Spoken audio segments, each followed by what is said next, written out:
अहिले यस्तो समयमा नेपालमा नयाँ सरकार अहिले गठन भइरहेको छ होइन। हाम्रो विदेश नीतिमा केही फरक पर्ने पो हो कि यसले? यो वार र हाम्रो बन्न लागेको नयाँ सरकारमा कुनै तालमेल त छैन। यो हाम्रो नयाँ सरकार जेन्जी आन्दोलन जुन भयो भदौ 23 र 24 त्यसको उपलब्धि नै हो अहिलेको सरकार। त्यसको उपलब्धिको कारण विकास भएन देशमा, रोजगारी भएन भनेर जेन्जीहरूले आन्दोलन गरेर यहाँ लिएर आएको हो। अहिलेको विदेश नीति जुन छ नेपालको त्यसैमा स्थिर नै हुन्छ जस्तो लाग्छ मलाई चाहिँ, पर्सनली भन्दाखेरि। अब नेपालको इकोनोमिक कन्डिसन, नेपालको भौगोलिक साइजदेखि नेपाल कस्ता देशहरूको छिमेकी राष्ट्र हो, त्यो कुराले पनि इम्प्याक्ट पार्छ।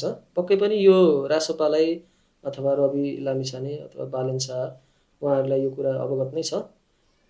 त्यसैले विदेश नीतिमा त्यति फरक पर्दैन होला जस्तो लाग्छ। पक्कै पनि अझै सुधार, अझै राम्रो बनाउने कोसिस चाहिँ गर्नुहुन्छ होला उहाँ।